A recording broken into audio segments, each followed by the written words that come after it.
Is this package better than the Xtreme Recon? We're going to find out in today's video. I'll include a link to the Jeep Insanity's website in the description down below. Also include a link to my car buying guide. Let's get into it.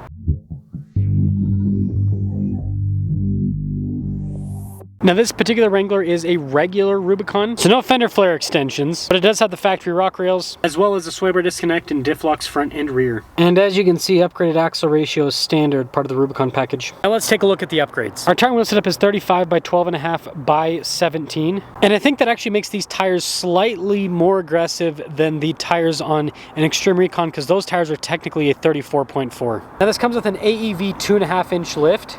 It also has the steering stabilizer. And you probably noticed the AEV wheels. Now this does give the Wrangler a much more aggressive stance. You can see quite a bit of tire poke. And then here's your side profile with that stance. Now if you don't like this aggressive offset, you can do a couple of things. You can stick with these stock wheels, which have a more positive offset that's going to tuck things in a little bit. And you can go for a narrower tire. You can still get 35s with a narrower tire, so there's some options. And finally out back, this has the TerraFlex tire carrier to handle the larger tire in the rear. And I will say, altogether, the kit looks pretty darn cool. Now it does come at a price. You guys can see everything altogether is $56.78, which brings the total price of this to $67,083. So that does put this at a little bit more money than the Xtreme Recon package, but it's quite a bit more custom. Let's see how it performs.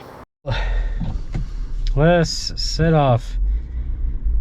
Now I know that a lot of people are going to comment on the axle ratio, because yes, an Xtreme Recon does have a 4.56.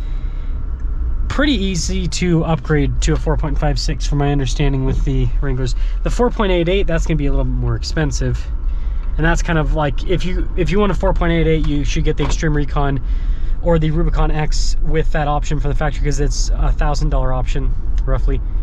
But if you're okay with a 410 or a 4.56, seems like a little bit easier. 410's obviously standard, and we'll see if the 410's aggressive enough. I think it might be. We will find out. Now,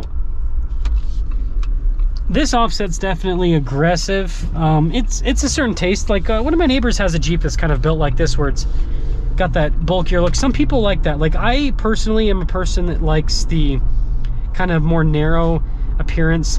Like if you've ever seen, like my Grenadier is a great example. The tires don't poke out past the fender flares. It just has, it's relatively flush.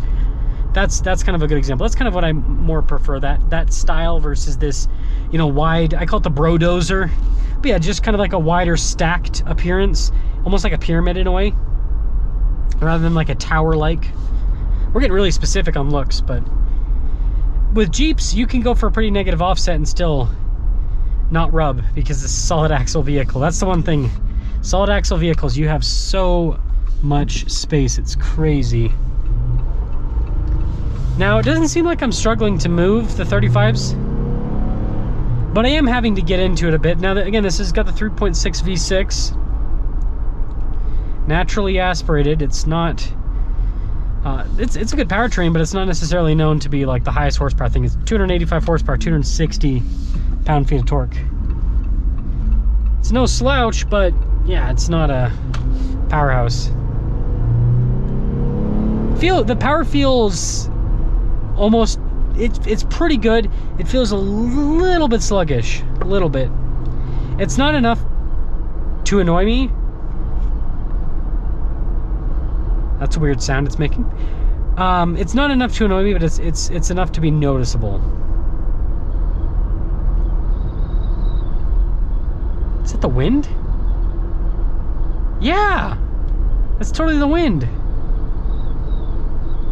I think. I hope so. If it's not the wind, we're in trouble. Weird. Jeeps, that's the thing about like Wrangler ownership that I remember when I had my Wranglers, like you just have to get used to random weird sounds, because there's just always something. There's always something that just randomly pops up and makes noise. It's like, it's inescapable when it comes to Wrangler ownership.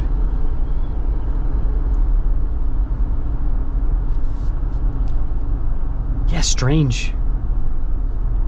Really strange.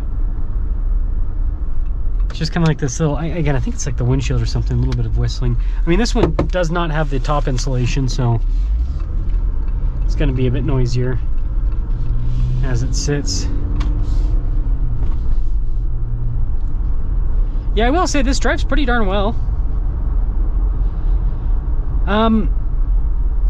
would I get this over the Xtreme Recon? You know,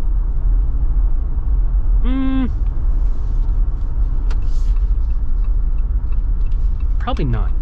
Here's my favorite build. This is I reviewed one of these a few years ago, and that's why I still like it. So what you do is you get an Xtreme Recon, and then you get the AEV upgrade kit. Now this is going to be the most expensive option. Yeah, I'm gonna make you guys spend more money. Woo! So what you do is Xtreme Recon, and then the AEV kit includes new springs, new shocks, steering stabilizer, and then you just keep your stock wheels, and then you upgrade to 37s. That, I think, is like the best way to go. Now, it's the most expensive, of course, because you're getting Xtreme Recon plus some aftermarket, but this drives really well. That drives better, I think, because this still has the stock shocks. The AEV kit uses the Bilstein shocks. I think it's the BP 8100 or something like that. I can't remember the exact setup, but anyways, it has the Bilstein shocks, so it really helps. The steering stabilizer plus those shocks really tighten the handling of the Wrangler, and so it leads to a much better driving experience. So I'm debating if I'm going to put it in four-wheel drive or not. I just don't want to shoot up any rocks because there's a Grand Cherokee right next to me. I'll figure this out in a second. But the point I'm trying to make, I think that would be the way. Like, I really like this package. It's kind of you know, somewhat affordable way to get a more custom looking 30. So if you want custom looking 35 that drives well, that's what this provides. But if you want the best driving experience in more than 35s, that would be the way I'd go, is that AEV package. Again, and again, it's not like dirt cheap, but Xtreme Recon's like, what, $4,500 plus the whole shock kit and everything, and then 37s. I mean, in total, you're probably like $10,000 on top of whatever Rubicon you spec out. And I'm not talking about the AEV stuff costs 10 grand, but I'm talking about Xtreme Recon plus the AEV stuff combined is probably, and 37s, probably about 10 grand. I think it's worth it though for the driving, and then also for the off-road capability. This is the thing I love about Jeeps. The articulation, and then like the control. Like, look at, like, didn't shoot up a single rock. That's nice.